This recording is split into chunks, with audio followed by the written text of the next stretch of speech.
pemikiran pendekatan yang lebih tepat, saya kira begini, untuk rumah pertama gitu. Rumah pertama itu kita jangan bayangkan sudah punya tingkat 2, kamarnya 3, kamar mandinya 2, itu kan ideal gitu ya gitu. Pengennya. Rumah pertama apalagi saat kita belum menikah ya, atau kita mungkin baru menikah, baru berdua aja ya. Harus dipandang sebagai cara kita untuk membangun aset. Jadi kayak nabung tapi bentuknya tembok gitu. Ya. Kan kita nyicil nih, hasilnya kan rumah itu. Ya. Jadi harus dipandang membeli rumah ini bukan saja sebagai tempat tinggal kita, tetapi adalah sebagai cara kita untuk membangun aset. Kalau kita nabung, nunggu lama, gak kekejar harga rumahnya, tapi dengan KPR, itu instan loh.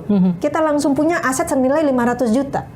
Langsung punya rumah gitu ya. Langsung punya rumah tapi nyicil. Yang gitu. nilainya juga akan mengikuti waktu ya, naik terus begitu. Kalau neraca, neraca ada harta, ada hutang gitu ya. Kalau kita nunggu nabung ya, neraca kita ini hartanya nggak keisi-isi gitu ya. Tapi begitu dengan KPR, kita cukup dengan kita uang muka rumahnya misalnya 10% kita ngambil misalnya rumah yang subsidi lah ya.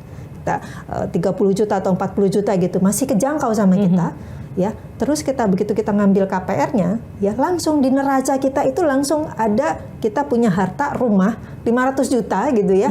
Kemudian di sisi sebelahnya memang ada hutang KPR gitu. Tapi artinya kita langsung instan bisa membangun aset kita. Langsung berubah jadi aset begitu ya. Iya, dan bukan jadi jalan-jalan kan.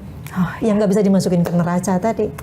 Tapi saya bukannya orang tidak boleh jalan-jalan, tapi yang prioritas ya harus kita jalankan terlebih dahulu. Sambil jalan, karir kita naik, pendapatan kita naik, kita sambil bisa nyisikan buat jalan-jalan. Amin, itu harapannya. Ingatlah anak-anak muda. Kurangi gaya dan mulai berpikir untuk bagaimana berinvestasi ke masa depan ya, kira-kira gitu ya. Bertahap. Bisa semuanya bertahap dan sabar. Itu yang saya lihat lacking kurang dimiliki oleh generasi sekarang gitu.